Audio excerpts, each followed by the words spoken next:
सकते हैं इसके पढ़ने का और इससे बचाव के क्या साथ? नमस्कार, मेरा नाम डॉक्टर आकाश जायसवाल है। मैं सीनियर सिटीजन स्पेशलिस्ट डॉक्टर हूँ। तो पोल्यूशन की अगर हम बात करें तो दिल्ली एनसीआर में बहुत सारे कारण है इसके। कंस्ट्रक्शन है, व्हीकुलर पोल्यूशन भी काफ़ी ज़्यादा है, और ख़ास करके इन विंटर मंथ्स में जब एयर सर्कुलेशन थोड़ा पुअर होता है तो उसके साथ साथ जो पराली का जलना है और भी जो इन्वायरमेंटल फैक्टर्स हैं उसकी वजह से मुझे लगता है इस पर्टिकुलर मंथ जो होते हैं नवंबर, दिसंबर, अक्टूबर एंड, इनमें पोल्यूशन ज़्यादा होता है और ये हमारे सेहत के लिए काफ़ी हानिकारक है।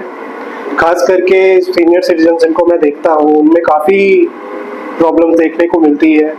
खास करके अगर उनको सांस की बीमारी पहले से है तो उनकी सांस की बीमारी ज़्यादा एग्रेवेट हो जाती है, कई बार हॉस्पिटलाइजेशन भी होना पड़ता है। हार्ट की बीमारियां भी ज़्यादा देखी जाती हैं। कई लोगों को आईज में बर्निंग, स्किन में बर्निंग, ऐसी प्रॉब्लम्स भी देखी जाती हैं। तो ऐसे में ज़रूरी है कि जो सीनियर सिटीजन्स हैं या और भी जो हाई रिस्क ग्रुप्स हैं वो बाहर निकलना कम से कम जितनी ज़रूरत हो उतना ही करें। जब भी बाहर निकल रहे हैं तो मास्क का यूज़ ज़रूर करें। N95 मास्क पहनने से सबसे ज़्यादा प्रोटेक्शन मिलता है, उसको यूज़ करें। इसके साथ साथ ऐसा नहीं है कि फिजिकल एक्टिविटी बंद कर देना है पोल्यूशन के वजह से। घर के अंदर ही फिजिकल एक्टिविटी को मेंटेन करें, लाइट एक्सरसाइजेज, योगा, वॉक, जितना इंडोर रह के कर सकते हैं उतना करने की कोशिश करनी चाहिए।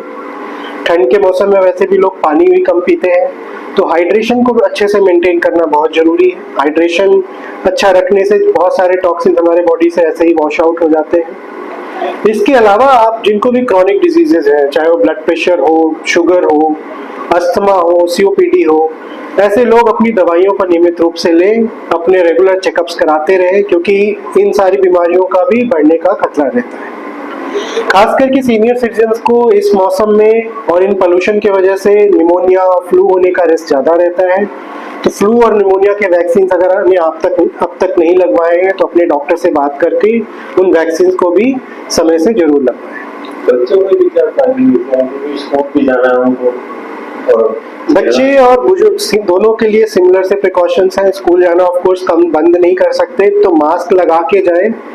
ज़्यादा से ज़्यादा कोशिश करें कि ज़्यादा से ज़्यादा टाइम मास्क लगाए रहें। अगर खेलने भी जा रहे हैं बच्चे तो हालांकि खेलते वक्त मास्क लगा के खेल पाना थोड़ा डिफिकल्ट होगा, वो चीज़ को थोड़ा हम अगर अवॉइड कर पाए, थोड़े दिन इंडोर्स खेलने पे प्रेफर करें तो बेटर रहेगा उस चीज़ की। और उनके भी वैक्सीनेशन कंप्लीट होने चाहिए।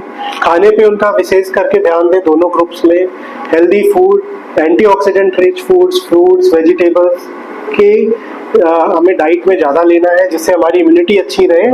प्रोटीन का इंटेक अच्छा रखना है दोनों ही ग्रुप्स में, बच्चों में और बुजुर्ग में, जिससे उनकी इम्यूनिटी अच्छी रहे और इन पोल्यूशन वाले जो प्रॉब्लम्स हैं उनसे होने वाली बीमारियों से वो बच सकें।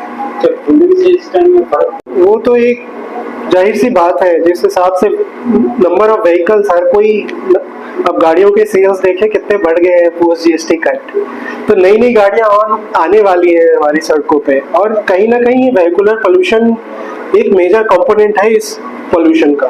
तो जाहिर सी बात है, अगर हम पब्लिक ट्रांसपोर्ट को और अच्छा बना पाए, पब्लिक ट्रांसपोर्ट को यूज करने के लिए लोगों को प्रेरित कर पाए, तो एक जरूर उसमें कहीं ना कहीं हम इस पोल्यूशन में एक डेंट देखेंगे और लोगों को स्वस्थ रहने में हेल्प होगा।